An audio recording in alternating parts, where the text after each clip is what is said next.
You know that feeling. Too many updates? Too many meetings? Too many things falling through the cracks? Monday.com was built for that gap. The AI work platform designed from the ground up for people and agents to work side by side and deliver more together. Drafting the brief, flagging risks, running a competitive scan, your agent can do it all. And the best part, anyone can build one. Even you. Try it. Create your first Monday agent today at Monday.com.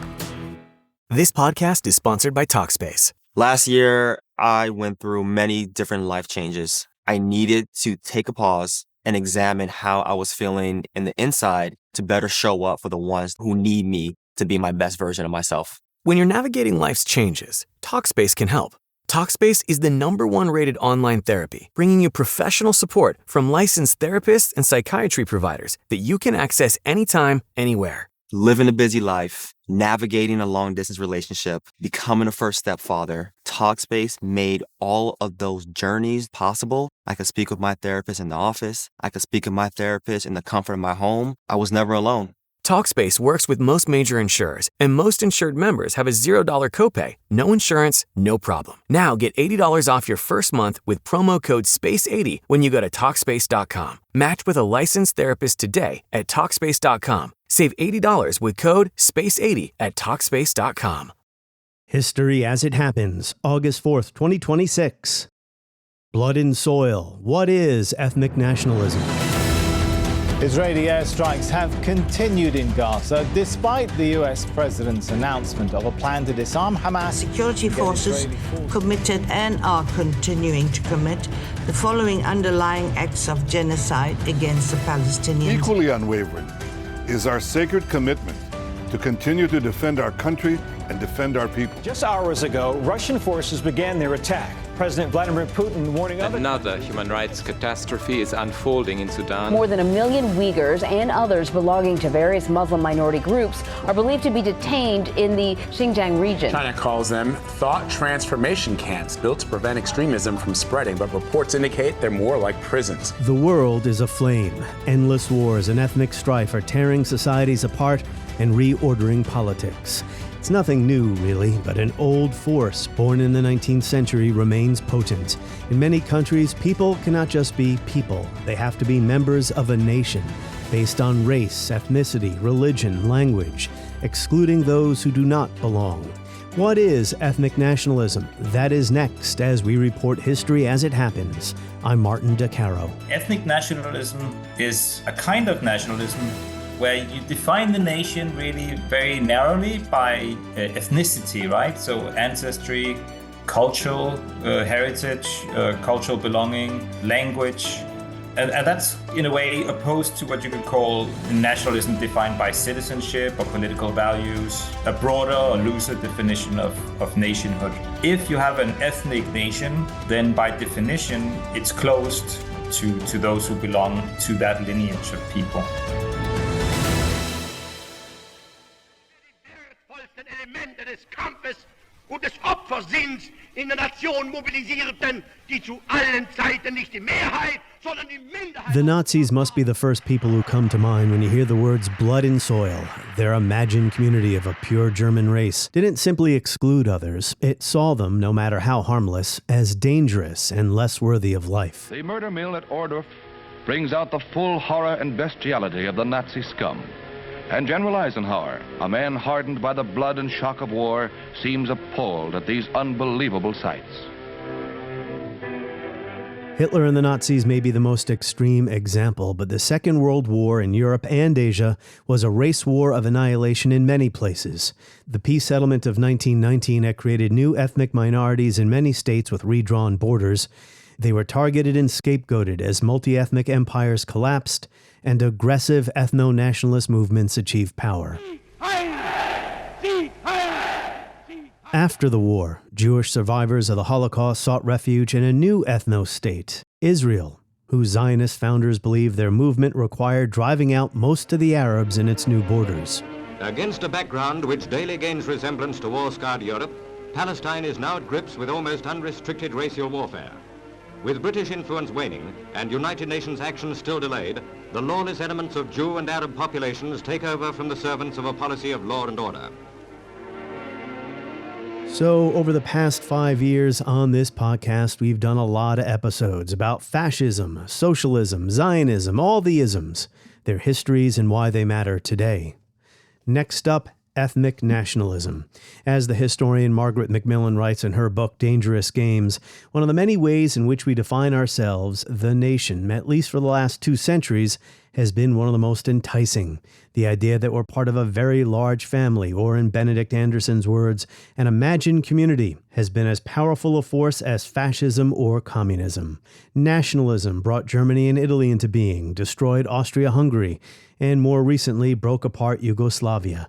People have suffered and died and have harmed and killed others for their nation. Serbian military commander Ratko Mladic was found guilty of genocide and crimes against humanity for his role in the brutal Balkan Civil War that tore apart the former Yugoslavia in the 1990s. Macmillan goes on to say later in the chapter that in 1953, the Israeli parliament passed a state education law and a law to commemorate the Holocaust. The law's author was the Minister of Education and Culture, Ben Zion Dinur, who had been active as a Zionist educator and politician long before Israel's independence. His view of history was rooted in the need to build an Israeli consciousness. The ego of a nation, he declared, exists only to the extent that it has a memory, to the extent that the nation knows how to combine its past experiences into a single entity.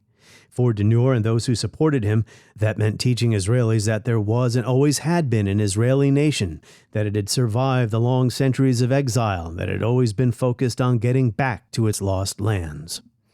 And our guest in this episode is Sune Haugbølle, an expert on global political sociology. He specializes in social memory, the history of radical movements, and transnational solidarity at Roskilde University. And he's the author of War and Memory in Lebanon. Sune Haugbølle, welcome to the show.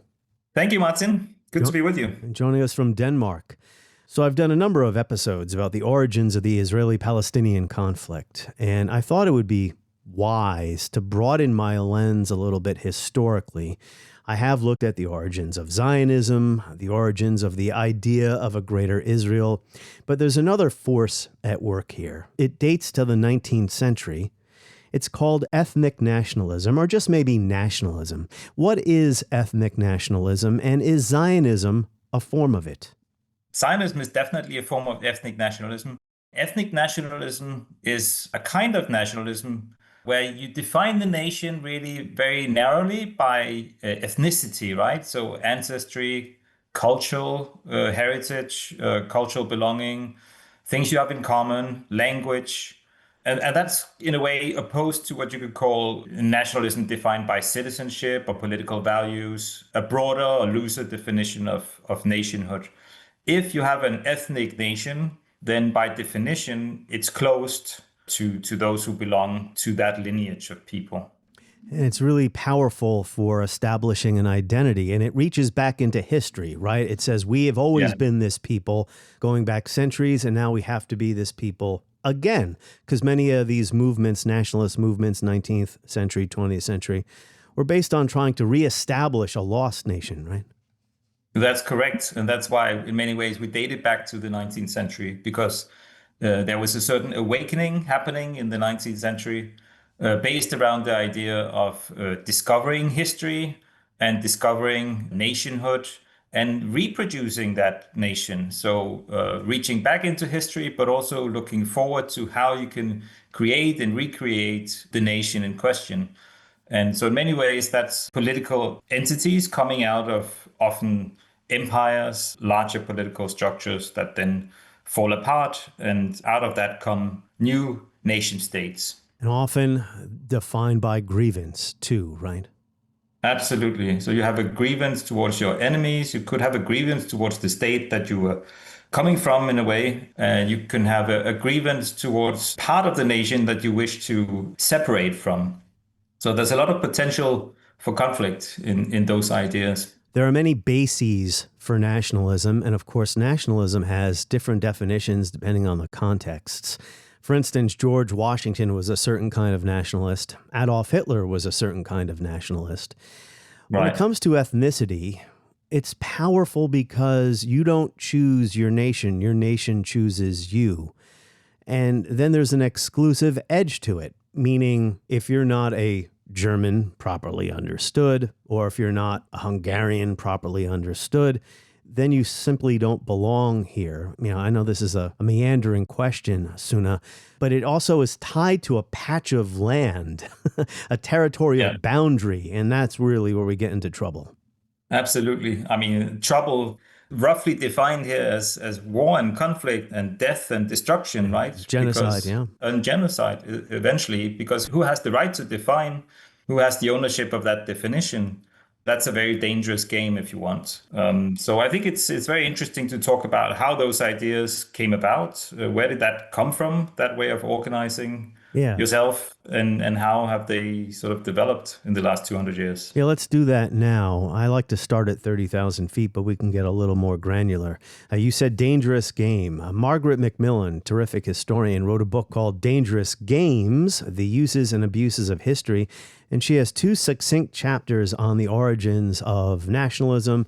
One chapter is called History and Identity. The other chapter is called History and Nationalism.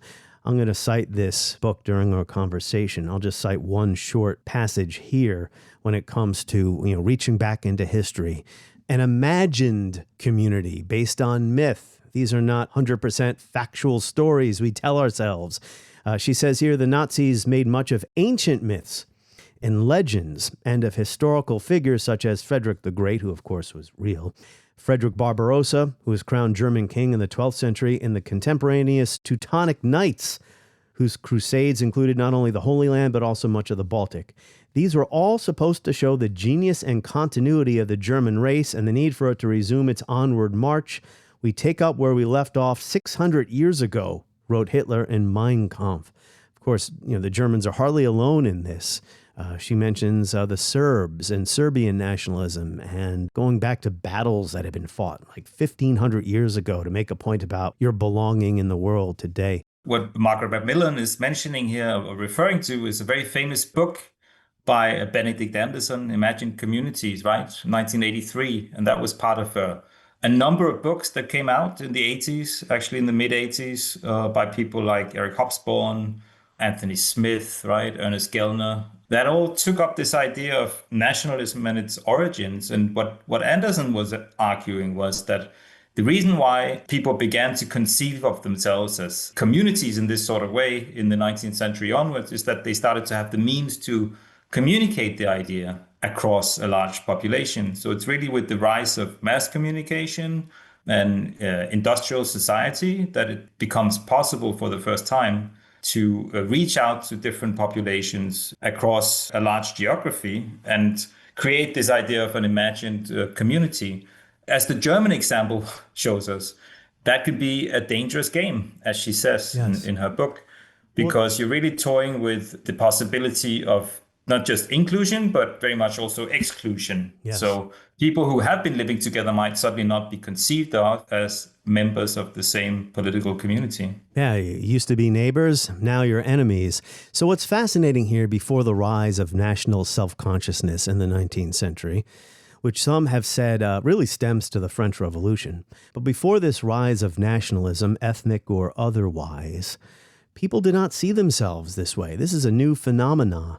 Can you talk about that period in history? If you were roaming around a multi-ethnic empire like the Austro-Hungarian Empire, people would not identify themselves as being a member of a nation that had to live in a certain delineated border, right?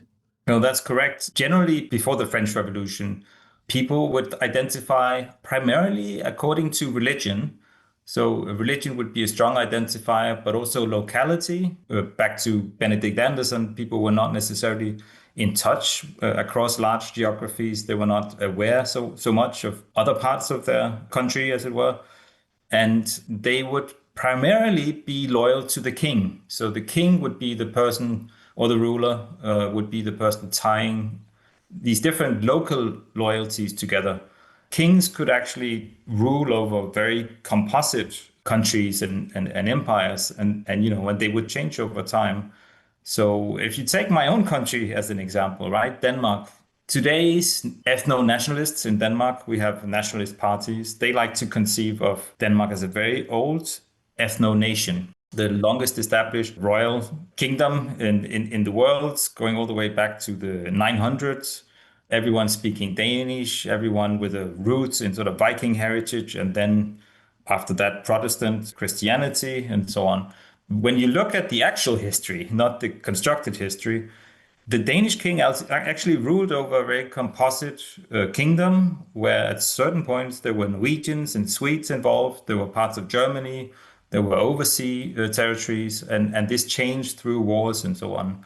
Even more so if we look at other parts of Europe, the royal families, the royal houses would sometimes rule over Spain and Holland and France and England in constant war. So the country's identity was not so much defined by an ethnic definition as by the person ruling it and by the religion defining it. Why in the late 19th century did people feel like they had a need for a national self-consciousness, that it wasn't enough just to be a person or a citizen or a local, right?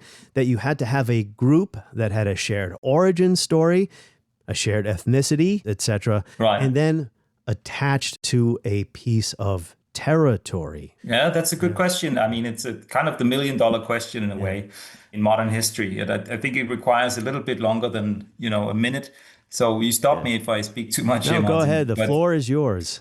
I think we should start with the French Revolution, because that really is a foundational event, and it breaks open the political imagination, right?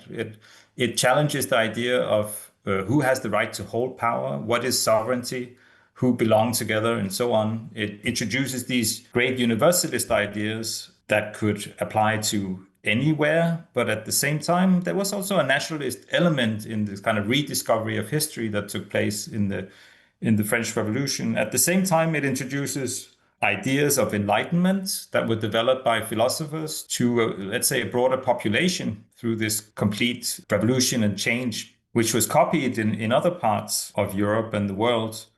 But there was also a counter-reaction to that. Both at the political level, we have the Congress of Vienna in the early 1800s, where monarchies are regaining power.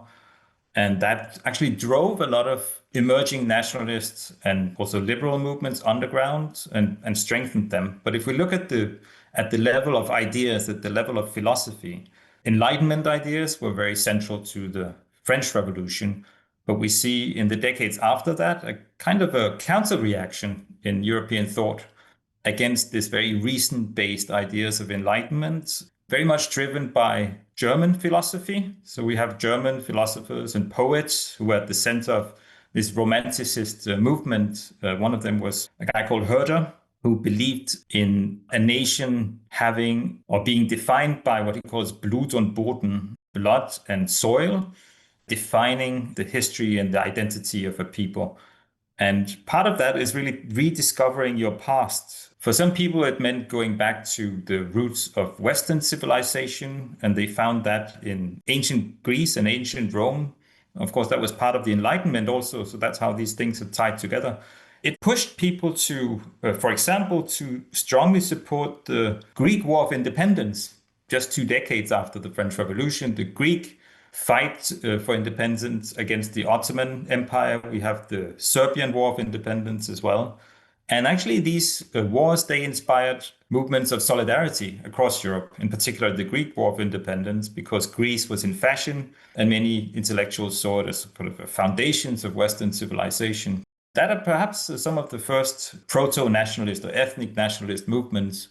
But we begin to see that across Europe through the 1800s, these kind of movements, nationalist movements that become constitutionalist movements. And in 1848, and we have the so-called Spring of Nations, right, where a large number of European countries built new constitutionalist states, Sure. and they're supported by large nationalist movements. Perhaps the biggest and most important in the 1800s are the unification movements in Germany and Italy in the 1860s and Germany in 1871. After the Prussians defeat France, they actually declare the German Empire in the Versailles Palace. And all of that is really inspired by these ideas of ethnic nationalism. There's a destiny of a people in rediscovering its past, And history and archaeology as disciplines play a large part in that movement, because it's all about discovering the past in the soil, displaying it, and understanding how that shapes the people that you are and that you're rediscovering yourself as. Man, it's a powerful force. You now belong to something that's bigger than your own tiny little world. So Ernest Renan was a 19th century French thinker. He wrote a book on nationalism. He dismissed other justifications for the existence of nations, and I have to credit Margaret Macmillan for bringing this to my attention. Blood, geography, language, religion, he wasn't interested in those. He said a nation is a great solidarity created by the sentiment of the sacrifices which have been made and those which one is disposed to make in the future. As one of his critics preferred to put it, a nation is a group of people united by a mistaken view about the past and a hatred of their neighbors.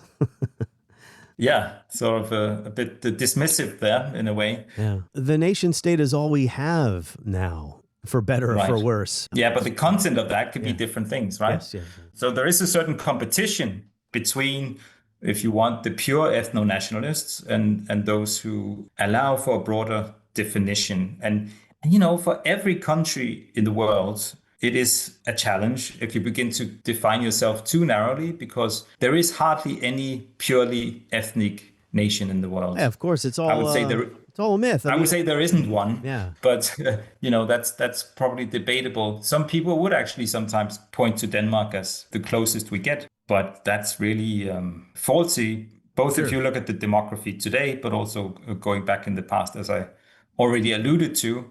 And for some countries, it's a lot more problematic, right? Because you really have very different groups, even different religions, different sects and so on, living side by side. And what are you going to do with that? Are you going to split the country up then into 10 other countries? That becomes a central challenge, I think, for the world in the 20th century.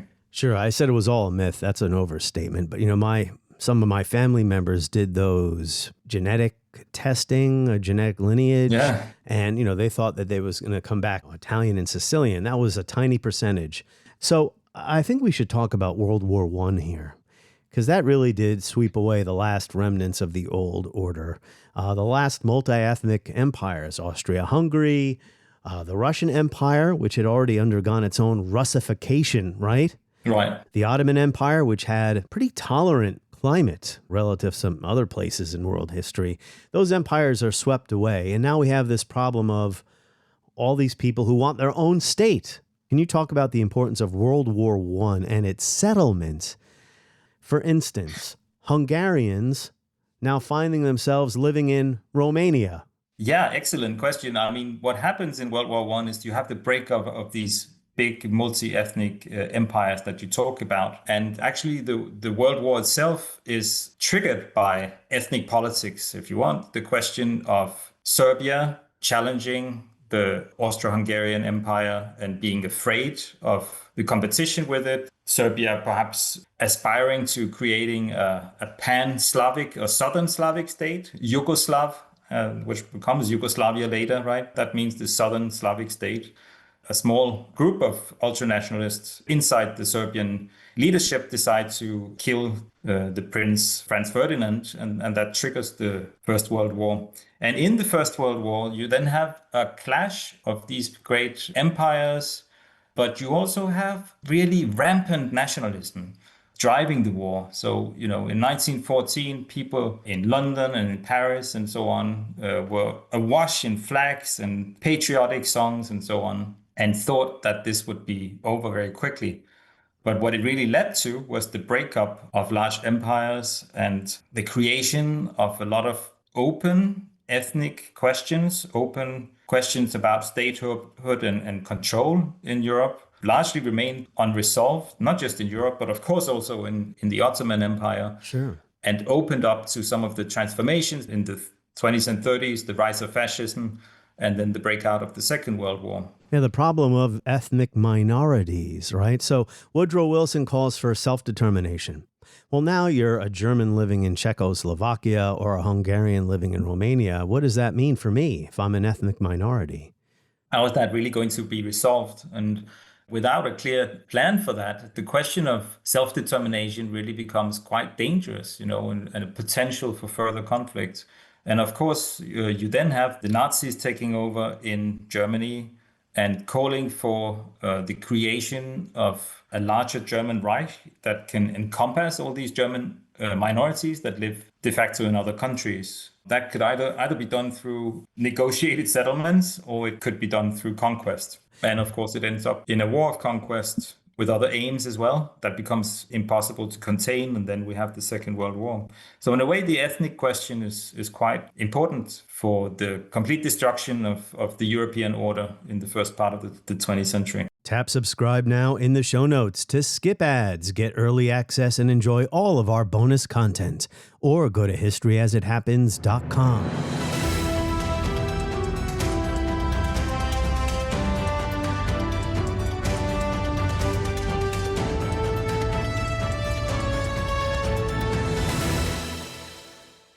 Hey, it's Ryan Reynolds here from Mint Mobile. Now, I was looking for fun ways to tell you that Mint's offer of unlimited premium wireless for $15 a month is back. So I thought it would be fun if we made $15 bills. But it turns out that's very illegal. So there goes my big idea for the commercial. Give it a try at mintmobile.com/switch. Upfront payment of $45 for 3 months, $90 for 6 months, or $180 for 12-month plan required. $15 per month equivalent. Taxes and fees extra. Initial plan term only. Greater than 50 gigabytes may slow when network is busy. See terms. Folks are wondering why do I keep saying Hungarians now finding themselves living in Romania? It's not that they moved there. The border moved.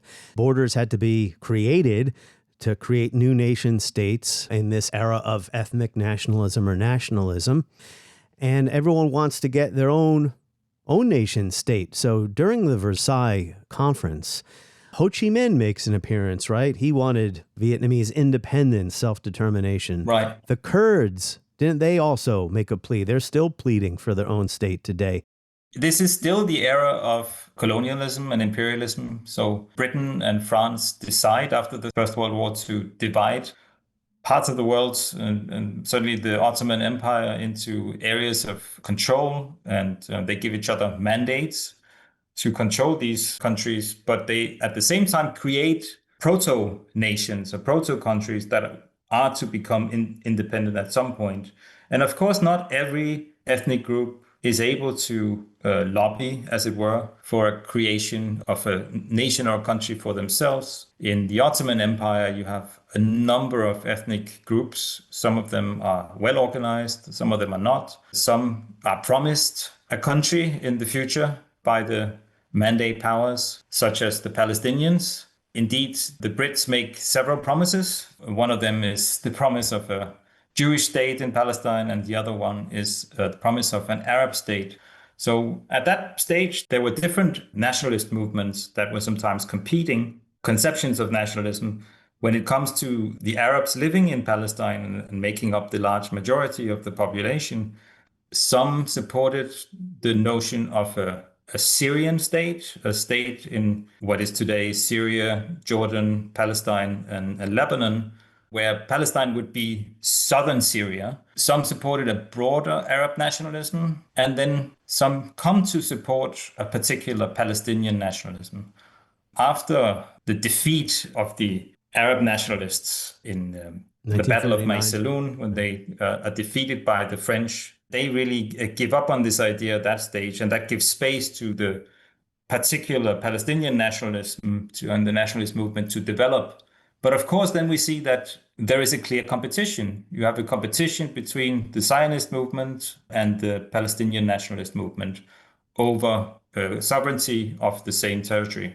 All of that happens on the watch of the British, who don't really establish a clear plan of how this will be negotiated. And after the Second World War, they pass on the task of sorting it out to the United Nations. At Haifa, the last British troops leave Palestine, and very few of them can have been sorry. As the tanks and soldiers went aboard the transports, the thought that a difficult and thankless job had been well done must have mattered much less than the prospect of going home. Later in the day, Israel's flag was flying over Haifa, and the Prime Minister, Mr. Ben-Gurion, was there for the taking over ceremony. A sad chapter had closed. Then the war beginning in 1947 that becomes the Nakba. But you've covered that very well, I think, in another episode. Sure, yeah. The way the British left the mandate was a disservice and led to so many of the problems that followed. They basically abandoned Absolutely. it. They had had enough. I mean, the Jewish militias were trying to drive them out by blowing up the King David Hotel and other acts of violence. King David Hotel itself. It was in the wing on the right of the picture that the terrorists placed their explosive.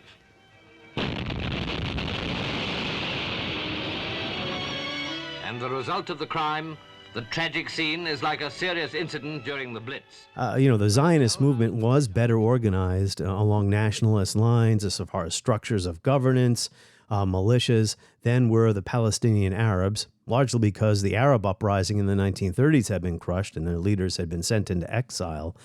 About the Zionist movement as a form of ethnic nationalism. So the Jewish people were in a diaspora in Europe, and the early Zionists were looking for a territory somewhere.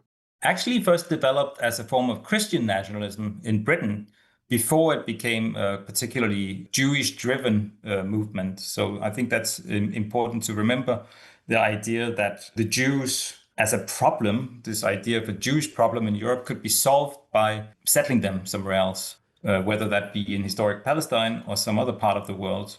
But when we get to the early 1880s, there's a number of pogroms in what's called the Pale of Settlement, so the large area of Eastern Europe and Russia where Jews were settled or allowed to live in the Russian Empire. As a reaction to that, and also as a reaction to anti-Semitism in Western Europe, Jews begin to develop this idea of establishing an actual venture of buying up land in Palestine and settling. And in the beginning, they are able to do that in some parts of, the area controlled by the Ottoman Empire. Not the very best land to begin with, what we call the first aliyah, so the first group of settlers, until the early 1900s arrive and are able to establish themselves. Well, we have to remember, though, that they're not the only group arriving to Palestine at this point, or to the different sanjaks, the different administrative units of the Ottoman Empire here. Ottomans are actually interested in growing the population and also import people from Algeria and other parts of the world. So you have these Jews as a rather small minority with their long-term idea of actually creating a nation out of this. And they get support from rich Jews in the diaspora, and with that are able to dig in and establish themselves and slowly grow over the 1910s and 20s, especially after the First World War. They grow in size and numbers, and the fact that the Brits become those who control the area is to the benefit of the Zionist movement. Sure. The Jewish... So they grow and they develop ideas of how to actually settle and control this territory. Yeah, the Jewish Colonial Trust was a bank founded in London in 1899 by Theodor Herzl, one of the most important early Zionists. But I was going to ask you there, Sune, among the early Zionists, there was a disagreement. We've been talking about ethnic nationalism and a connection to territory, about an imagined past, right, that creates a foundation for the modern state or the modern nation. Zionists were split over where their homeland should be. I mean, this disagreement didn't last too long, and they eventually decide that they have to go to the Holy Land or Palestine because that's the religious history there going back 1,800 years from when they were thrown out by the Romans. But not everyone was sold on going to the Holy Land, right? No, not at all. And it was a very small part of the Pale of Settlement that actually went to Palestine in the beginning, even though there had been pogroms and so on. And I think the split you're alluding to is also a split between those who had a more, let's say, secular, modernist, progressive idea of nationhood and those who had a more religious founded idea of nationhood. So within Zionism, there are very many different schools of thought, right? What we see today in the form of political Judaism, I would say, what's sometimes referred to as the right wing in Israel, is actually a quite recent phenomenon as a political force, growing stronger since the 1967 war, right? So their idea is very much based on this constructed idea of history that we've been talking about, that Judea and Samaria in the West Bank are the original areas of the Jewish kingdom, to which Jews are now returning to establish the Jewish state. Of course, that's not the main area of Israel. So that expansion for them is very important in order to fulfill this kind of historical destiny. And I think that's a really crucial example of what we've been discussing here, right? That you establish an idea of something that existed in a history, and then you try to carry that out by claiming land, and sometimes by killing people and by invading and by dominating. So there's a lot of potential for conflict inherent in those kind of ideas. Yeah, well, the Old Testament is a pretty good real estate deed. That's right. About Arab nationalism. So this is such a contested issue among scholars when it comes to trying to understand how the Jewish minority in Palestine was able to establish a state and dispossess so many Arabs, so many Palestinians, right, whose ancestors are living in refugee camps to this day. In Gaza, well, what's left of Gaza, it's been destroyed, the West Bank and surrounding countries, Lebanon, Jordan, etc. Right. What is your view on Arab nationalism, specifically Palestinian nationalism?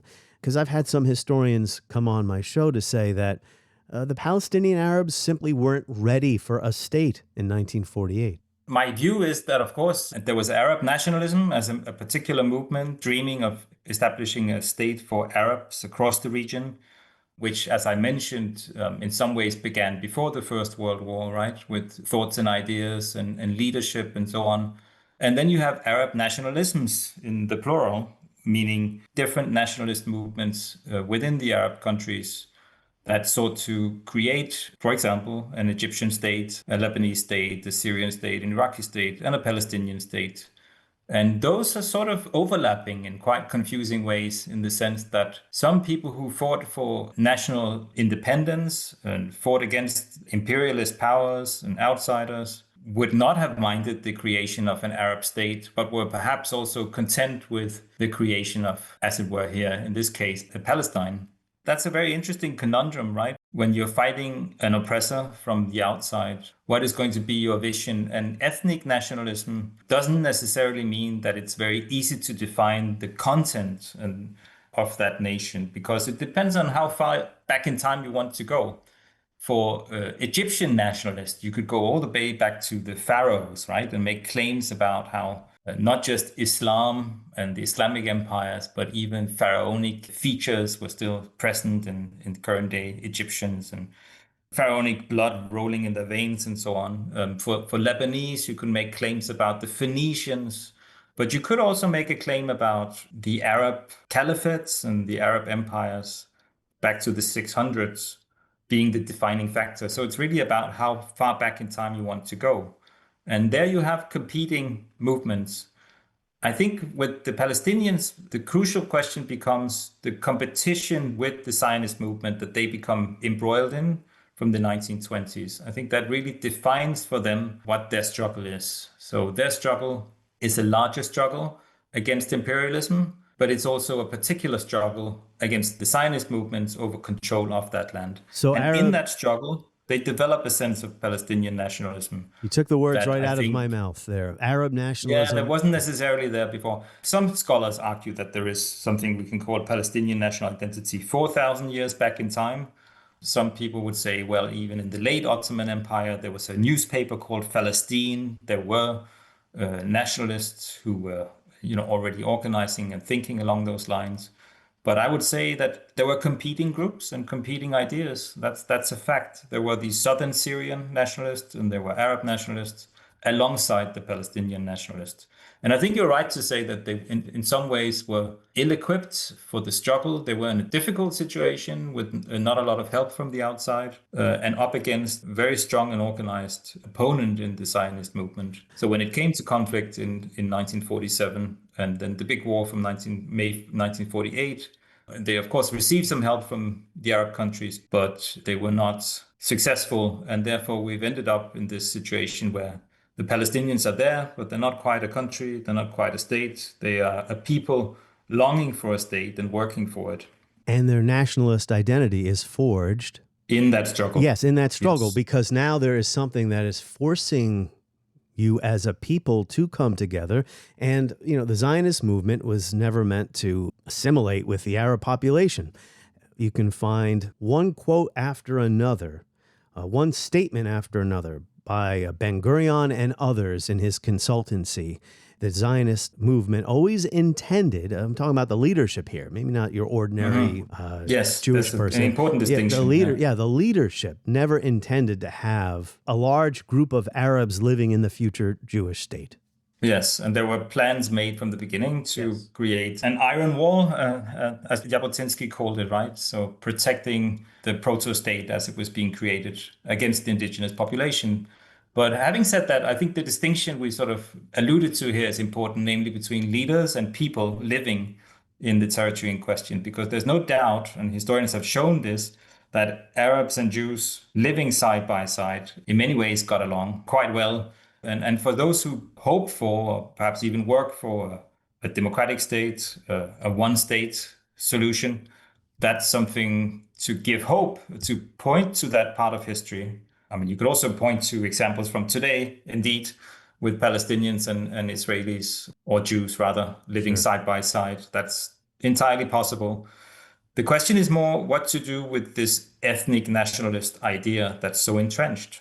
Because as long as that's the ruling ideology, which I would say it very much is in Israel today, and it's been so entrenched in the idea of a Jewish state, where the Jewish character comes first, then it's very hard to achieve that other vision that we're talking about. And increasingly religious. The early Zionists, they liked the Bible, but they weren't very religious. So when I contacted you, Sune, you mentioned that we should also discuss other forces that overlapped or counteracted ethnic nationalism. And we don't have time to cover the entire history of the 20th century here and the 21st. But briefly, ethnic nationalism is still very powerful today. We're talking about the example of Israel, but you can find it in other places, of course, especially today, the backlash towards migration. Absolutely. Where I live in Europe, we have it aplenty here with nationalist movements in all countries. But internationalism, humanism, liberalism, communism, something you called third worldism. Like I said, we don't have time to get into all of this, but maybe briefly you can explain where you see ethnic nationalism today amid all these other isms. I think in many ways, ethnic nationalism is a competitor and an opponent to some of these ideologies and trends that you just listed. What they have in common is a conception of people defined by other things than their ethnic origin. It could be their class. It could be the international of workers, of course. The fact that they're humans, the idea of humanism. It could be the quest for creating states that are pluralistic and have a liberal approach to the question of identity. I think, in Europe in the 1990s, after the end of Soviet communism, there was quite a hope that multiculturalism could become a ruling ideology, if you want. I think there was a promotion of that alongside globalist capitalism, which has created a big backlash, both for economic reasons, but perhaps also for ideological reasons. Those, of course, go together. Many people in Europe have now become very critical of how elites have promoted mass immigration to European countries, but forgotten about the original inhabitants, as it were. And in that kind of backlash, you've had the rise of new nationalist movements. Sometimes we call them populist movements, and populism is defined by many of the same things. We could also call it nativist. It all goes back to the idea that there was a certain people there first, and they've always been there, and others coming later have no right to define anything. They have no right to power, and perhaps they don't really have any right to be there in the first place. Yeah, because if they're going to be there, they have to assimilate. But that might not even be possible, because nativism in many ways is against the idea of assimilation. You might want to join the club, but you're not really allowed to. You can't. Yeah, I was about to say, these others are not allowed in because of some story we've created for ourselves dating back 1,500 years that only people that look and sound like me are allowed to live here. I'm simplifying, but that's part of it. And it's not the only thing, but it's part of it. I recently said on a show that I don't like to use the word patriotism to describe my views because I don't want people to mistake me for a blockhead, because there's this love it or leave it patriotism. You know, if you don't love your country, then get out of here. I don't subscribe to that kind of patriotism. Thing is that the United States was not founded on an ethnicity or a single religion. It was founded on ideas. Anyone can be an American. It's just that some Americans are trying to define what that means very narrowly. Right. And I think underneath that idea of American patriotism is often an ethnic undertone, right? That the original people to have founded the country were white, and therefore they have a right to define the content of that American patriotism. So others might be welcome again, but they have to assimilate to whatever that idea is. You know, ethnic nationalism often, it really runs the risk of becoming very narrow and very exclusionary and so on. But at the same time, we have to reckon with it because it is in many ways a dominant idea in our time. And I gotta say, my country has done better than most, maybe you disagree, at assimilating and at incorporating new peoples in over time. We're certainly not perfect. Nativism can coexist with acceptance of outsiders, but just to cite one of any number of examples, there was a time not that long ago that if you had told someone in the United States that a large number of the Supreme Court justices would be Roman Catholic, they would say, no way, impossible, not in our country. Yeah, absolutely. I mean, but then again, some people would probably say about the US that there's been a massive integration of new people through its history. But what it often ends up is distinct communities, right? So this kind of communitarianism also has a lot of seeds of conflict. So we're not talking about ethnic nationalism, but we might be talking about ethnic communitarianism. And I think that could be equally troubling. You could take a country like Lebanon, the country that I worked on the most in my scholarship, right? There is a particular Lebanese nationalism, but it's defined by being a country with many identities and allowing for that. So in some ways, kind of similar to the US. Communitarianism, or some people would call it consociationalism. You don't have consociationalism in the US in that the ethnic groups don't have particular control, or they're not voted on the basis of their ethnic identity or their sectarian belonging. But I think you have almost de facto consociationalism in that many areas, parts of cities, even parts of states are dominated by particular groups. And they don't mix very well. So actually, my wife is American. She's from Louisiana. And when we visit, it's interesting for me to see how segregated people still live in that part of the US. But I think that's the case for many parts of the country, right? So the mixing, it turns out, is actually quite difficult. And we thank Sune Haugbølle, who says he will return to the podcast to discuss his area of expertise, Lebanon and its civil war from 1975 to 1990. On the next episode of History as It Happens, the United States under President Trump is trying to crush Cuba, part of a long pattern of attempted dominance by the United States since that small island went communist under Fidel Castro. That is next as we report History as It Happens. Make sure to sign up for my free newsletter. Just go to Substack and search for History as It Happens.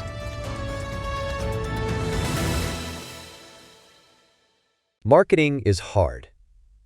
But I'll tell you a little secret. It doesn't have to be. Let me point something out.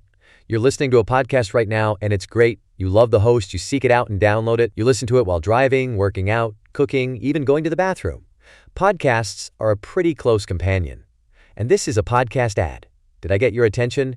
You can reach great listeners like yourself with podcast advertising from Libsyn Ads. Choose from hundreds of top podcasts offering host endorsements, or run a pre-produced ad like this one across thousands of shows to reach your target audience and their favorite podcasts with Libsyn Ads. Go to libsynads.com, that's Libsyn, ads.com today.